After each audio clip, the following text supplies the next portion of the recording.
অধিকাংশ নেতাই মনে করেন ইমান ঠিক নাই, আকীদা ঠিক নাই, নামাজ নাই, সুদ খায়, ঘুষ খায়, দুর্নীতিবাজ, চোর, লম্পট, চাঁদাবাজ, যেমনে পারে দেশেরটা খাইতেছে চুরি চামারি করে। দুর্নীতি আগে ছিল, এখন নাই। এই 14 মাসে দুর্নীতি হয় না?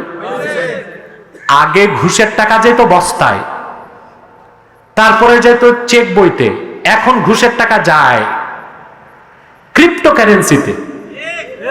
কিসে? কোনো প্রমাণ নাই, এটা হচ্ছে অদৃশ্য, একেবারে ডিজিটাল ভাবে আপনার ডিভাইসে চলে যাবে টাকা।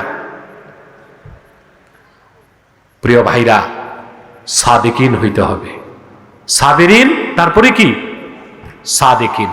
সুবহানাল্লাহ কইবেন না? সত্যের উপর থাকবেন, সত্যের পক্ষে থাকবেন, সত্যকে লালন করবেন, সত্যের চর্চা করবেন, সত্যের জন্য জীবন দিবেন, মিথ্যার সাথে কোনো আপোষ চলবে না। রাজনীতি করছেন, গম চুরি করছেন, রিলিফের মাল চুরি করছেন, কালবাটের টাকা খাইছেন, এখন শেষকালে দাড়িগুলো পাকছে, তওবা করে পীরের মুরিদ হয়ে নাজাত পেয়ে যাবেন, এত সহজ? চতুর্থ শর্ত পূরণ করতে হবে। চতুর্থ শর্ত কিভাবে পূরণ করবেন? হানাফি ফুকাহাগণ লেখেন, যেভাবে যতটুক বান্দার হক আপনি নষ্ট করবেন, সবটুকুন হক আল্লাহর বান্দাদেরকে ফেরত দিতে হবে। যদি ফেরত দিতে না পারেন, দুইটা প্রশ্ন, সব কি করতে হবে? এখন মনে করেন আপনি একজন রাষ্ট্রের বড় কর্মকর্তা, সচিব মনে করেন, এখন আপনি তো ফাইল ঠেকায়া খাইছেন শুধু জীবনভর। কথা বলেন, এক একজন পূর্ণাঙ্গ সচিবের বেতন হয় বাংলাদেশে ৭৮,০০০ টাকার কিছু বেশি, আনুষঙ্গিক সব সুবিধা নিয়ে 1 লাখ টাকার কিছু বেশি। কিন্তু আমাদের দেশে সচিব যারা একবার হয়, তারা লালে লাল হয়ে যায়, 1000 কোটি টাকার মালিক। বিগত জালেম সরকারের সময় এক সচিব ছিল, লন্ডনে সে 18টা বাড়ি কিনছে, অথচ তার বেতন ছিল 1 লক্ষ টাকার কিছু বেশি। কারটা চুরি করছে? কতজনের? 18 কোটি মানুষের সম্পদ ভক্ষণ করেছে, লুণ্ঠন করেছে, ঠিক কিনা বলে? এ টাকা ফেরত আসছে? আশা রাখা যায় ফেরত আসবে? কথা বলে জি না। আমি 12 মাস আগে বলছি, টাকা যা চুরি হয়েছে, পার হয়েছে, এগুলো ফেরত আসবে না। ডায়েরিতে লিখে রাখতে পারেন, কারণ ছোট চোরেরা পাঠাইছে বড় চোরদের কাছে। বড় চোরদের আবার কলা কৌশল জানা আছে, আইনের ফাঁক ফোকরে কিভাবে ঠেকানো যায়। তাই হয়েছে না ঘটনা? প্রিয় বন্ধুগণ, বান্দার হক মারছেন আর আপনি যাকাত সদকা দিয়ে মাপ পেয়ে যাবেন, তা আপনি একজন সচিব, আপনি 10 বছর দুর্নীতি করে কোটি কোটি টাকা যে মারছেন, এটার হকদার 18 কোটি মানুষ। এখন এদেরকে ফেরত দেওয়া যাবে? কথা বলে। আপনি যদি এখন সংবাদ সম্মেলন করে বলেন যে আমি এই খাতে এই পরিমাণ দুর্নীতি করছি, জনগণ আমাকে মাফ করেন, জনগণ মাফ করবে না, স্যান্ডেল দিবে।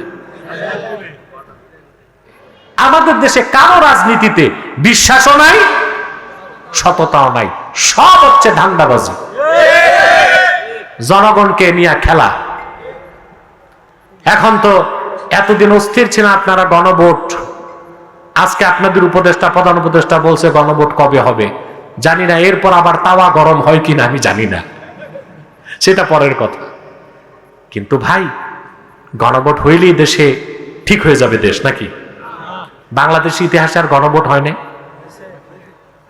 1977 সালে 30শে মে গণভোট হয়েছিল, হ্যাঁ না, জিয়ার আমলে প্রেসিডেন্ট জিয়াউর রহমান এই গণভোটের আয়োজন করছেন। এই ভোটের মাধ্যমে 19 দফা দাবি তিনি পাশ করছেন। একটা ভালো কাজ করে গেছেন, সংবিধানে লিখছেন বিসমিল্লাহির রহমানির রহিম, আর লিখছেন রাষ্ট্রের মূল নীতি হবে মহান আল্লাহর প্রতি বিশ্বাস ও আস্থা। এই উসিলায় যদি আল্লাহ তাকে মাফ করে দেন, যত সংস্কার হয়েছে, সংবিধান পরিবর্তন হয়েছে গণভোটের মাধ্যমে, পরবর্তীতে কি সেই সংবিধান আর বদলায়নি? কথা বলেন, বদলাইছে?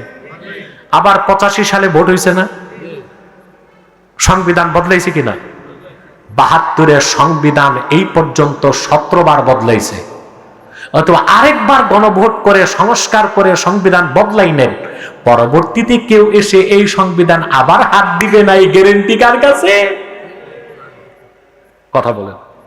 এটা বোঝা যাচ্ছে আমাদের কারো মধ্যে রাজনীতিতে ট্রাস্ট এবং ট্রান্সপারেন্সি, সততা আর বিশ্বাস নাই। আমরা হারাই ফেলতেছি।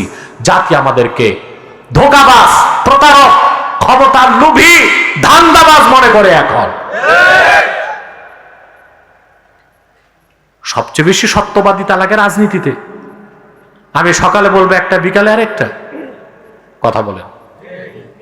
এখন একটা বলবো, আবার আরেকটা বলবো। সত্যবাদী হতে হবে। কি হতে হবে? কিন্তু সত্যবাদী যে কি তাও তো বুঝেন না। তাই তো আমরা প্রায় বলি হিন্দু লোক, হিন্দু বটে, খুব সত্যবাদী। বাহ, যে হিন্দু ইমানই আনে নেই আবার সত্যবাদী হয় কেন? ইমান আনা ছাড়া কেউ সত্যবাদী হতে পারে না। কোন কাফের মুশরিক বেঈমান যদি সত্য কথা বলে, তাকে সত্যবাদী সার্টিফাইড করা যাবে না, বলা হবে তার কথাটা সত্য। ইমান আনা ছাড়া কোন মানুষ কোন সত্যবাদীর উপাধি লাভ করতে পারে না। 3টা শর্ত যদি আপনি পুরা করেন তওবায়, আপনাকে আল্লাহ শিশুর মতো নিষ্পাপ বানায় দিবেন। কয়টা শর্ত বলবো? মনে রাখবেন। প্রথম শর্ত হচ্ছে আইয়ুকলি আনিল মাসিয়াহ, যে গুনাহ বান্দা করবে তওবা করার আগে গুনাহ ছাড়তে হবে। সুদ খাবেন, তওবা করবেন, তওবা হবে না। ঘুষ খাবেন, তওবাও করবেন, তওবা হবে না। আরেকজনের ক্ষেত খামার দখল করে বসে আছেন আর চোখের পানি দিয়া দাড়ি ভিজায় ফেলবেন, তওবা হবে না। তওবার প্রথম শর্ত হচ্ছে যে গুনায় লিপ্ত আছেন সেই গুনাহ আপনাকে ছাড়তে হবে। প্রথম। 2 নাম্বার হচ্ছে আইয়ানদিমালিল মাসিয়াহ, সে যে গুনাহ করছে বিগত কালে, এই জন্য আল্লাহর কাছে অনুশোচনা করবে। কি করবে? অনুশোচনার মানে কি গালে শুধু থাপ্পড় দিবেন? অনেকে তওবা করে এইভাবে। কথা বলেন। আপনারা কি ঘুমাচ্ছেন না শুনতেছেন? একদম জিম মারছেন কেন? মানুষ খুব বেশি বুঝলে চুপ থাকে, আবার একদম না বুঝলেও চুপ থাকে। আপনারা কোন পজিশনে? বেশি বুঝতেছেন না, মোটামুটি বুঝলেই হবে। আমাকে তো সজাগ রাখতে হবে। কথা বলেন। ঘুমাচ্ছেন না তো? টেস্ট করি। কে কে ঘুমান হাত উঠান।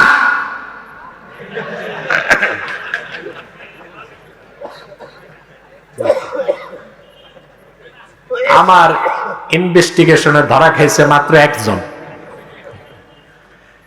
প্রিয় বন্ধুগণ, আমি এত রাতে বক্তব্য রাখি না। একে তো রাতে গ্রামে যাই না, প্রত্যন্ত অঞ্চলে যাই না, দিনে করি। এটা হচ্ছে ইসালে সব মাহফিল, এই জন্য আমি রাতে আসছি। আবার কালেকশনের কারণে আমাকে প্রায় তো 40-30 মিনিট বসতে হয়েছে, ঠিক না? অথচ কালকে আমার দিনে প্রোগ্রাম কিশোরগঞ্জ, রাতেও প্রোগ্রাম আছে, কিন্তু আপনাদেরকে ছেড়েও যেতে পারতেছি না। কষ্ট পাবেন আপনারা। তারপরও আমি প্রয়োজনীয় কথা বলেই বিদায় নিব ইনশাআল্লাহ। প্রিয় বন্ধুগণ, 2 নম্বর শর্ত কি? প্রথম হচ্ছে তওবার আগে গুনাহ কি করতে হবে? 2 নম্বর হচ্ছে অনুশোচনা, মানে থাপ্পড় দিবেন গালে। অনুশোচনার মানে হচ্ছে বিগত কালে যে গুনাহ করেছেন তার জন্য অন্তরে অনুতপ্ত হবেন। ইমাম রাজি তাফসীর কাবীরে ফাতালাক্কা আদামু মির রাব্বিহি কালিমাত, এই আয়াতের ব্যাখ্যায় লিখেন, অনুশোচনা বান্দার অন্তরে হলো কি হলো না কেমনে বোঝা যাবে? তিনি বলেছেন, শুকনা কাঠের মধ্যে আগুন লাগলে যেমন ধোঁয়া বের হয়, তওবাকারীর অন্তরে তওবার আগুন যখন লেগে যায়, তার চোখ থেকে অনবরত আল্লাহর ভয়তে পানি ঝরে। পানি যখন ঝরবে বুঝতে হবে অনুশোচনার আগুন লাগছে। সুবহানাল্লাহ। অনুশোচনার আগুনে চোখে যখন পানি আসে, এটার দাম কত জানেন? জমজমের পানির কত দাম? জমজমের পানি পান করলে বরকত হয়, রোগ বালাই চলে যায়, সুস্বাস্থ্য আল্লাহ দান করেন, গুনাহ মাফ হয় না। কিন্তু উম্মতে মুহাম্মাদের চোখের পানির ফোঁটা জমজমের পানির ফোঁটার চেয়ে লক্ষ গুণ বেশি দামি। একটি মাছির চোখের সমান পানিও যদি তওবার অনুশোচনার আগুনে জ্বলার কারণে চোখ থেকে বের হয়, গণ্ডদেশ প্রবাহিত হবার সঙ্গে সঙ্গেই বিগত দিনের গুনাহ আল্লাহ মাফ করে দিবেন। আল্লাহু আকবার। আপনার সবচেয়ে বড় সৌভাগ্য, আপনি আল্লাহর হাবিবের উম্মত। চিন্তা নাই, তওবার দরজা খোলা আছে, কিন্তু তওবা আপনাকে করতে হবে শর্ত রক্ষা করে। কি করে? কয়টা শর্ত বললাম? 3টা। বলছি কয়টা? প্রথম হচ্ছে গুনাহ ছাড়া, 2 নাম্বার হচ্ছে অনুশোচনা, 3 নাম্বার শর্ত হচ্ছে আইয়াজামা আল্লাহ ইয়াউদা ফিহা আবাদা। কঠিন ভাবে আল্লাহর কাছে ওয়াদা করতে হবে যে গুনাহ ছাড়ছেন, জিন্দেগিতে আর সেই গুনাহে আপনি লিপ্ত হবেন না। এই 3 শর্তে তওবা হলে ওই তওবার নাম তাওবায়ে নাসুহা। বলেন সুবহানাল্লাহ। বান্দা শুধু নিষ্পাপ হবে তাই না, গুনাহগুলো সব আল্লাহ তাআলা মোচন করে আমল নামা সওয়াবের দ্বারা পূর্ণ করে দিবে।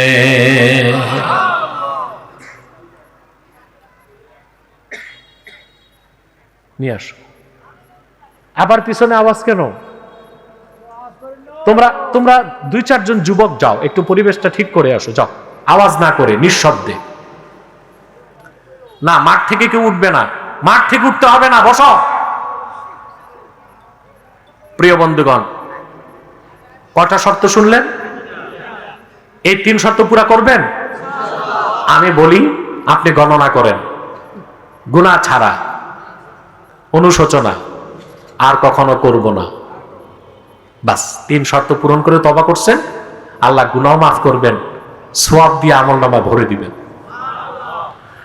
আল্লাহ রাব্বুল আলামিন বলেন, ইল্লা মান তাবা ওয়া আমানা ওয়া আমিলা আমালান সালিহান ফাউলাইকা ইউবাদদিলুল্লাহু সাইয়্যাতিহিম হাসানাত ওয়া কানাল্লাহু গফুরার রহিমা। আর যারা তওবা করলো, ঈমান আনলো, নেক আমল করলো, আল্লাহ তাদের জীবনের গুনাহগুলোকে সওয়াবের দ্বারা বদল করে দিবে। কয় শর্ত? প্রথম হচ্ছে গুনাহ ছাড়া, 2 অনুশোচনা, 3 আর কখনো করব না, তওবা হয়ে যাবে, আল্লাহ ক্ষমা করে দিবে। একটা জটিল বিষয় আছে, বলবো? কথা বলে না, কান পেতে শুনতে হবে। এটা হচ্ছে, যদি আপনি গুনাহ করে পাহাড় বানায় ফেলেন, আল্লাহর হক নষ্ট করেন। কিন্তু আপনি যদি বান্দার হক নষ্ট করেন, তাহলে 3 শর্তে হবে না, চতুর্থ আরেকটা শর্ত আছে। আরেকটা কি আছে? এইটা কঠিন কাজ। বান্দার হক বুঝেন? হাক্কুল ইবাদ। যে গুনাহের দ্বারা বান্দার হক নষ্ট হয়। সুদ খেলে কার হক নষ্ট হয়? জোরে বলতে হবে। লজ্জা পেলেন বলতে? সুদ খেলে কার হক নষ্ট হয়? সুদ দেশে বাড়ছে না কমছে? শুধু বাড়ে নাই, বহুত বেড়ে গেছে। এখন আর মৌলবী সাহেবরা সুদের বিরুদ্ধে ওয়াজও করে না, বুঝেন না? আগে খুব সুদের বিরুদ্ধে কথা বলতো, এখন আর সুদের বিরুদ্ধে ওয়াজ নাই, কারণ ওনারা সুদখোরের মুরিদ হয়ে গেছে। এটা কেমন দান্দাবাজি যে কখনো সুদের বিরুদ্ধে ওয়াজ, কখনো সুদের বিরুদ্ধে ওয়াজ থাকবে না? এটা কি হয় না? সব সময় সুদের বিরুদ্ধে থাকবো আমরা? থাকবো না ইনশাআল্লাহ। সুদ খেলে কার হক নষ্ট হয়? কত বড় হক নষ্ট হয় চিন্তা করতে পারবেন? ঘুষ খেলে কার হক নষ্ট হয়? পাল্লায় ওজনে কম দিলে, আরেকজনের জমিন বিক্রি করে ফেললে। এখন আপনি এইভাবে বান্দার হক নষ্ট করছেন, রাজনীতি করছেন, গম চুরি করছেন, রিলিফের মাল চুরি করছেন, কালবাটের টাকা খাইছেন। এখন শেষকালে দাড়িগুলো পাকছে, তওবা করে পীরের মুরিদ হয়ে নাজাত পেয়ে যাবেন, এত সহজ? চতুর্থ শর্ত পূরণ করতে হবে। চতুর্থ শর্ত কিভাবে পূরণ করবেন? হানাফি ফুকাহাগণ লেখেন, যেভাবে যতটুক বান্দার হক আপনি নষ্ট করবেন, সবটুকুন হক আল্লাহর বান্দাদেরকে ফেরত দিতে হবে। যদি ফেরত দিতে না পারেন, দুইটা প্রশ্ন, সব কি করতে হবে?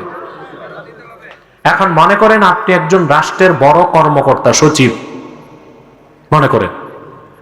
এখন আপনি তো ফাইল ঠেকায়া খাইছেন শুধু জীবনভর, কথা বলেন। এক একজন পূর্ণাঙ্গ সচিবের বেতন হয় বাংলাদেশে ৭৮,০০০ টাকার কিছু বেশি, আনুষঙ্গিক সব সুবিধা নিয়ে ১ লাখ টাকার কিছু বেশি। কিন্তু আমাদের দেশে সচিব যারা একবার হয়, তারা লালে লাল হয়ে যায়, ১,০০০ কোটি টাকার মালিক। বিগত জালেম সরকারের সময় এক সচিব ছিল, লন্ডনে সে 18টা বাড়ি কিনছে, অথচ তার বেতন ছিল ১ লক্ষ টাকার কিছু বেশি। কারটা চুরি করছে? কতজনের? 18 কোটি মানুষের সম্পদ ভক্ষণ করেছে, লুণ্ঠন করেছে, ঠিক কিনা বলে? এ টাকা ফেরত আসছে? আশা রাখা যায় ফেরত আসবে? কথা বলে জি না। আমি 12 মাস আগে বলছি, টাকা যা চুরি হয়েছে, পার হয়েছে, এগুলো ফেরত আসবে না। ডায়েরিতে লিখে রাখতে পারেন, কারণ ছোট চোরেরা পাঠাইছে বড় চোরদের কাছে। বড় চোরদের আবার কলা কৌশল জানা আছে, আইনের ফাঁক ফোকরে কিভাবে ঠেকানো যায়। তাই হয়েছে না ঘটনা?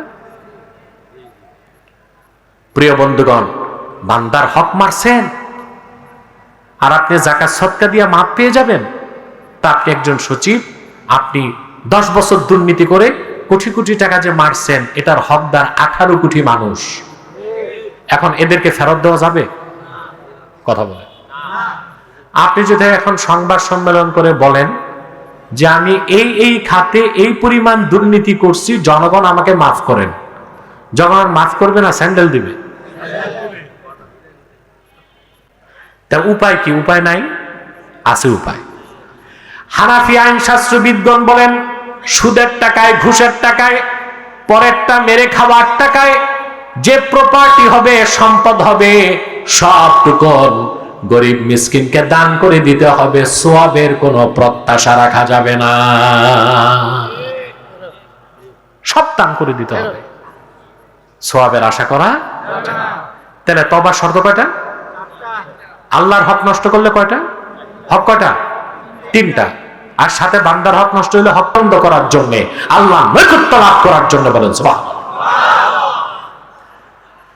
এখন এই রকম ঈমান কাদের? যারা গুনাহ না করলেও তওবা করে। প্রশ্ন আসে না? 5টা বৈশিষ্ট্য তাদের। কয়টা? আমি বলি, আপনি গণেন। الصابرين والصادقين والقانتين والمنفقين والمستغفرين بالأسحار, যারা ধৈর্যশীল। সুবহানাল্লাহ। সবর, হাদিসে বলা হয়েছে ইন্নাস সাবরা দিয়া, সবর হচ্ছে মুমিনের অন্তরের জ্যোতি। যে যত বেশি আল্লাহর খুশির জন্য সবর করে তার হৃদয়ের জ্যোতি তত বাড়তে থাকে, বলেন সুবহানাল্লাহ। কিন্তু নৃতাত্ত্বিক সমস্যা বাংলাদেশে, জাতি হিসেবে আমরা ধৈর্যশীল না। কথা বলেন, বাঙালি বাংলাদেশি জাতি হিসেবে ধৈর্যশীল না অধৈর্যশীল? এটার প্রমাণ পাওয়া যায় কোথায়? বাস স্টেশনে, লঞ্চ ঘাটে। কথা বলেন। আর আমাদের যে মোটো ধৈর্য নাই তার প্রমাণ পাওয়া যায় বিরিয়ানির পোটলা বাটার সময়। কথা বল। আহারে, বিরিয়ানির পোটলা যখন দেয়, কি ভালো ভালো মানুষ ধৈর্য হারায় ফেলে, 2 হাত বাড়ায়। একজনের জন্য কয় পোটলা বরাদ্দ? এখন 2 পোটলা নিলে চুরি, 3 পোটলা নিলে ও তো ডাকাতি। তো সারাক্ষণ বসে ওয়াজ শুনে যে লাভ পান, বিরিয়ানি তাবারুক নেওয়ার সময় চুরি করে সব গেছে। খাবার বেলায় বাঙালি ধৈর্য ধরতে পারে না। ধৈর্যশীলতা ছাড়া আল্লাহর প্রিয় পাত্র হওয়া যায় না। এখন ধৈর্য কি তাও তো বুঝি না।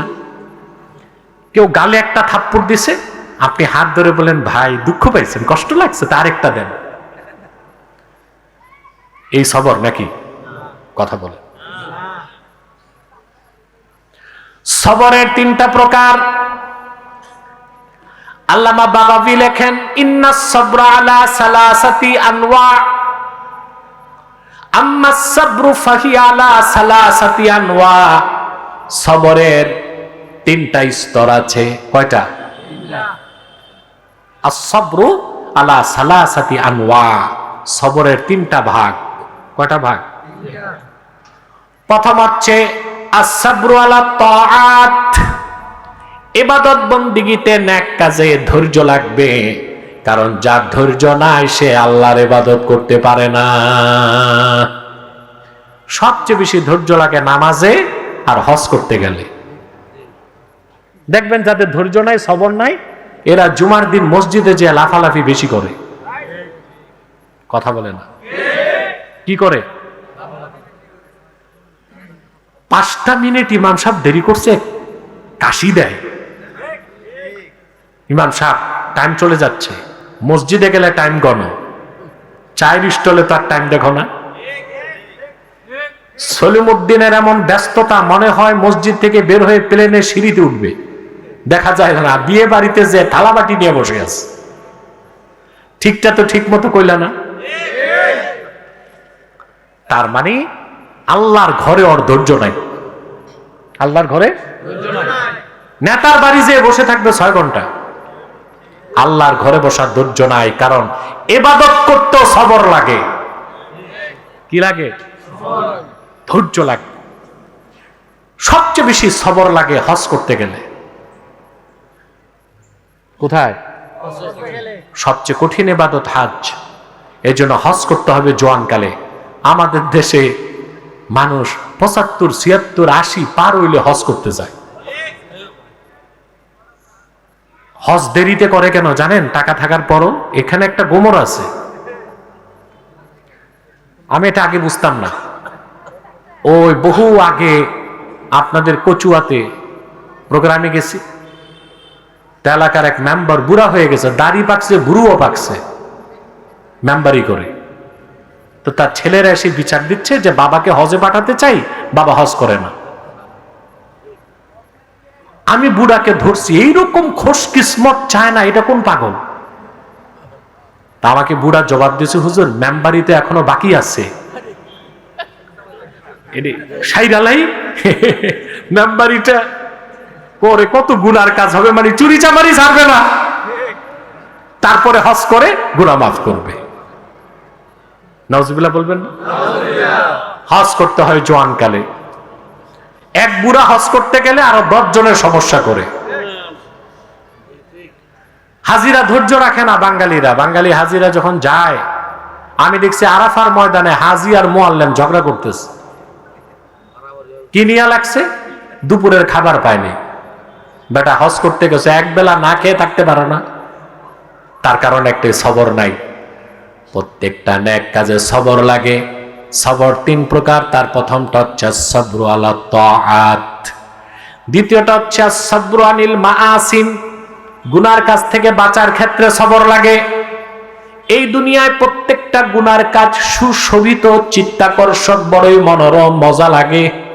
সেই জন্য যার সবর নাই সে গুনার কাজও ছাড়তে পারে না। পারে? কথা বলেন। প্রত্যেকটা গুনার কাজ, চুরি, চামারি, চাঁদাবাজি, বদমাশি, জানা, বেবিচার, নেশা, সব গুনার কাজ খুবই চিত্তাকর্ষক। এটা ছাড়ার জন্য সবর লাগে। 3 নাম্বার হচ্ছে আসসাবরু আলাল মাসায়েব, বিপদে আপদে মুসিবতে সবর ধরা। এটা হচ্ছে 3 নাম্বারে, কিন্তু আমরা আর 2টার খবর নাই। 3 নাম্বারে কি? যত বড় বিপদ হোক, মুসিবত হোক, নিরাশ হওয়া যাবে না, আল্লাহর উপর ভরসা রাখতে হবে, সবর করতে হবে। আমি একটা হাদিস শোনাই সবর আর তাকওয়ার ব্যাপারে বলবো। রাসূলুল্লাহ সাল্লাল্লাহু আলাইহি ওয়াসাল্লামের জলিলুল কদর সাহাবী ছিলেন হযরতে আউফ ইবনে মালিক আল আশজাঈ রাদিয়াল্লাহু তাআলা। জলিলুল কদর সাহাবী। ওনার একটাই ছেলে ছিল, ছেলেটাকে কাফেররা নিয়ে বন্দী করে ফেলছে। যার একটা ছেলে, এটা যদি বন্দী হয় কেমন লাগে বাবার কলিজায়, আর মায়ের কলিজায় কেমন আগুন লাগে। সাহাবীর স্ত্রী সাহাবীকে বললেন, আপনি দ্রুত আল্লাহর হাবিব রাহমাতুল লিল আলামিনের কদমে চলে যান, অবশ্যই মুক্তির ব্যবস্থা হবে। বুক ভরা দুঃখ আর চক্ষু ভরা পানি নিয়ে আউফ ইবনে মালিক আল আশজাঈ আল্লাহর হাবিবের কদমে হাজির হয়ে গেলেন। শিকায়েত করলেন আল্লাহর হাবিবের কাছে, ইয়া রাসূলুল্লাহ, ইয়া হাবিবাল্লাহ, আমার একমাত্র কলিজার টুকরা সন্তানটাকে কাফেররা বন্দী করে ফেলেছে।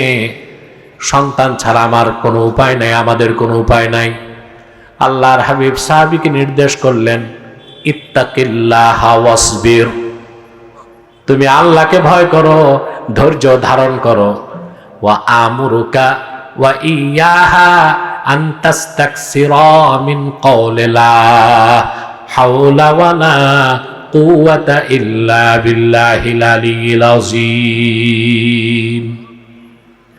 ধৈর্য ধরো, সবর করো, আল্লাহর উপর ভরসা রাখো। আর তোমাকেও তোমার স্ত্রীকে আমার নির্দেশ, সন্তান মুক্তির জন্য অবিরত পড়তে থাকো একটা দোয়া, লা হাওলা ওয়ালা কুওয়াতা ইল্লা বিল্লাহিল আলিয়্যিল আযীম।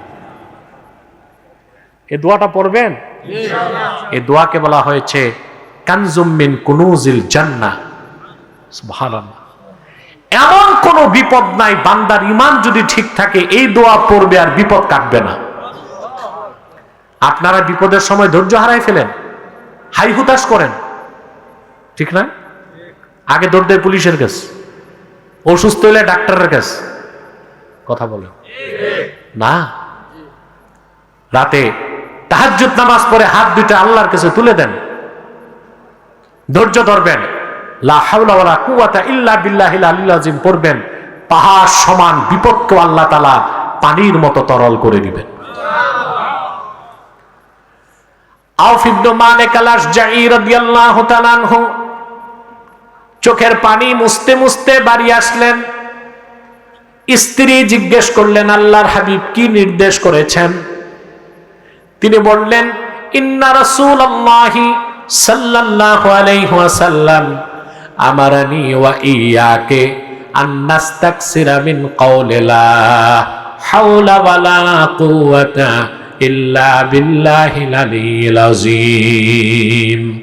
জীবন সঙ্গিনী স্ত্রী শোনো, আল্লাহর রাসূল আমাকেও তোমাকে নির্দেশ করেছেন আমরা যেন সন্তান মুক্তির জন্য লা হাওলা ওয়ালা কুওয়াতা ইল্লা বিল্লাহ দোয়াটা বেশি বেশি পড়ি।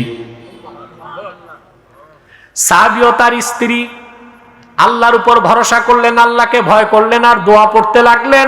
অপরদিকে তার সন্তান মুক্তির দায়িত্ব আল্লাহ নিজের হাতে তুলে নিলেন।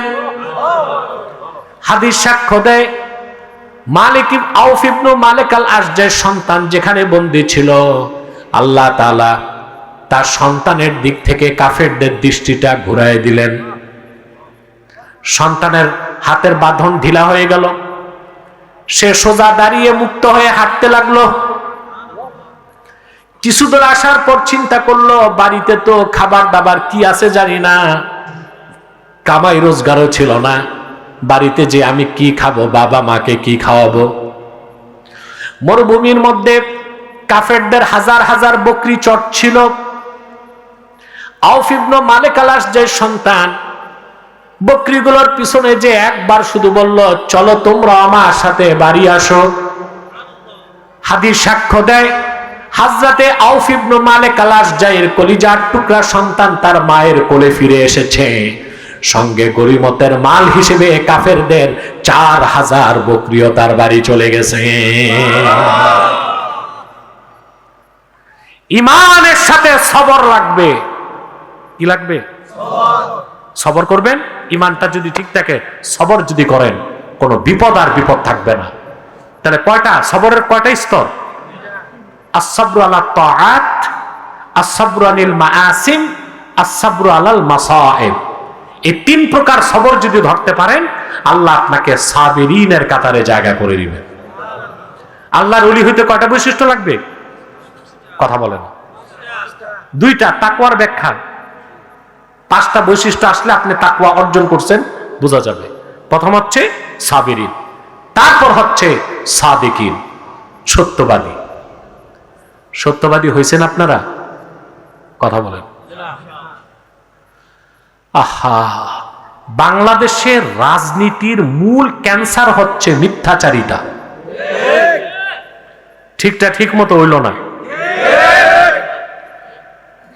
রাজনীতির মূল হচ্ছে ট্রাস্ট এন্ড ট্রান্সপারেন্সি, বিশ্বাস আর সততা, স্বচ্ছতা। রাজনীতির মূল কি? Trust, transparency. রাজনীতিতে সততা থাকতে হবে, রাজনীতিতে বিশ্বাস থাকতে হবে। আমাদের দেশে কারো রাজনীতিতে বিশ্বাসও নাই, সততাও নাই, সব হচ্ছে ধান্দাবাজি, জনগণকে নিয়ে খেলা।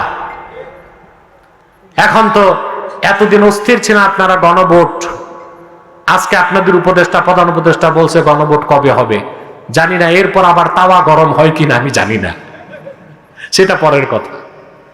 কিন্তু ভাই, গণভোট হইলেই দেশে ঠিক হয়ে যাবে দেশ নাকি? বাংলাদেশ ইতিহাসে আর গণভোট হয় না। 1977 সালে 30শে মে গণভোট হয়েছিল। হ্যাঁ না, জিয়ার আমলে প্রেসিডেন্ট জিয়াউর রহমান এই গণভোটের আয়োজন করছেন। এই ভোটের মাধ্যমে 19 দফা দাবি তিনি পাশ করছেন। একটা ভালো কাজ করে গেছেন, সংবিধানে লিখছেন বিসমিল্লাহির রহমানির রহিম, আর লিখছেন রাষ্ট্রের মূল নীতি হবে মহান আল্লাহর প্রতি বিশ্বাস ও আস্থা। এই উসিলায় যদি আল্লাহ তাকে মাফ করে দেন। যত সংস্কার হয়েছে, সংবিধান পরিবর্তন হয়েছে গণভোটের মাধ্যমে, পরবর্তীতে কি সেই সংবিধান আর বদলায়নি? কথা বলেন। বদলাইছে? আবার 85 সালে ভোট হয়েছে না, সংবিধান বদলাইছে কিনা? 72-এর সংবিধান এই পর্যন্ত 17 বার বদলাইছে। অথবা আরেকবার গণভোট করে সংস্কার করে সংবিধান বদলাই নেন, পরবর্তীতে কেউ এসে এই সংবিধান আবার হাত দিবে না, এই গ্যারান্টি কার কাছে? কথা বলেন। এটা বোঝা যাচ্ছে আমাদের কারো মধ্যে রাজনীতিতে ট্রাস্ট এবং ট্রান্সপারেন্সি, সততা আর বিশ্বাস নাই, আমরা হারাই ফেলতেছি। জাতি আমাদেরকে ধোঁকাবাজ, প্রতারক, ক্ষমতার লোভী, ধান্দাবাজ মনে করে। এখন সবচেয়ে বেশি সত্যবাদিতা লাগে রাজনীতিতে। আমি সকালে বলবো একটা, বিকালে আরেকটা। কথা বলেন। এখন একটা বলবো, আবার আরেকটা বলবো। সত্যবাদী হতে হবে। কি হতে হবে? কিন্তু সত্যবাদী যে কি তাও তো বুঝেন না। তাই তো আমরা প্রায় বলি হিন্দু লোক, হিন্দু বটে, খুব সত্যবাদী।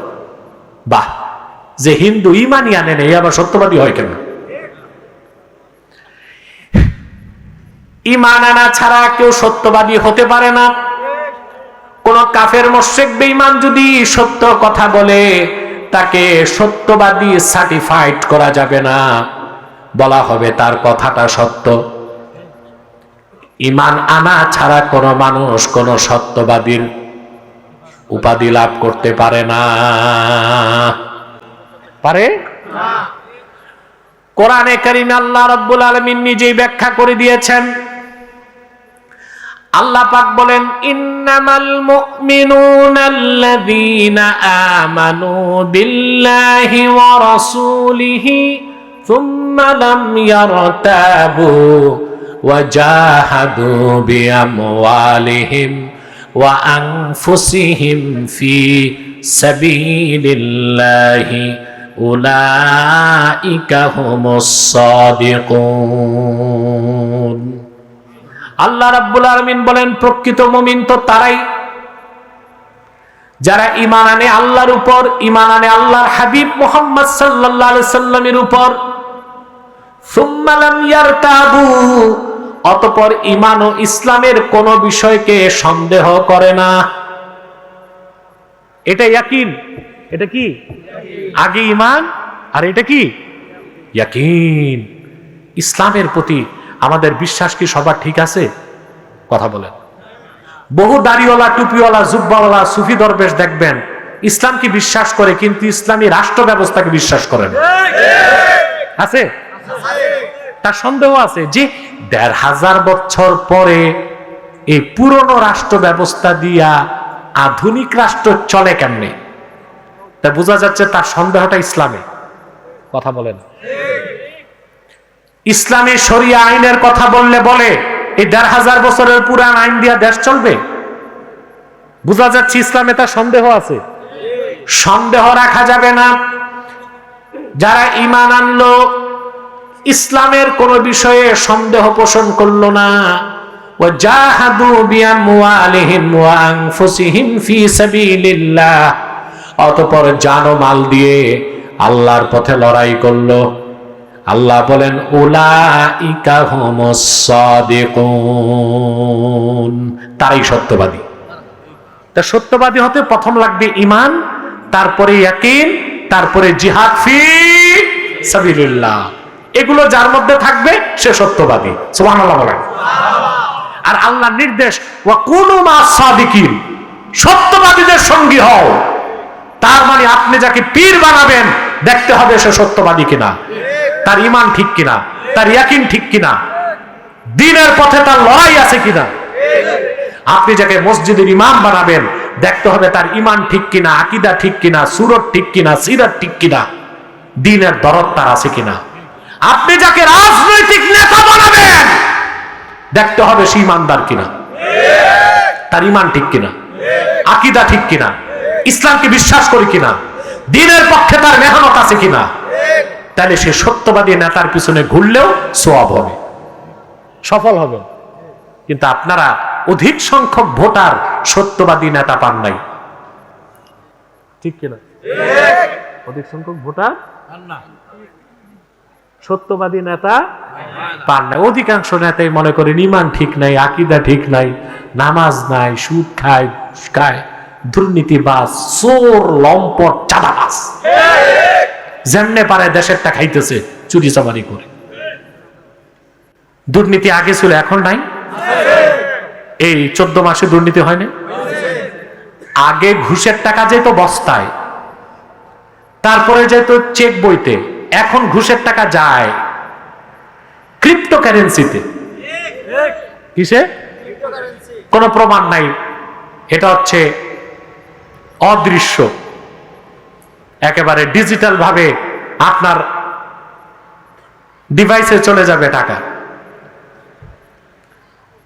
প্রিয় ভাইরা, সাদিকিন হইতে হবে, সাবিরিন, তারপরে কি? সাদিকিন। সুবহানাল্লাহ কইবেন না? সত্যের উপর থাকবেন, সত্যের পক্ষে থাকবেন, সত্যকে লালন করবেন, সত্যের চর্চা করবেন, সত্যের জন্য জীবন দিবেন, মিথ্যার সাথে কোনো আপোষ চলবে না।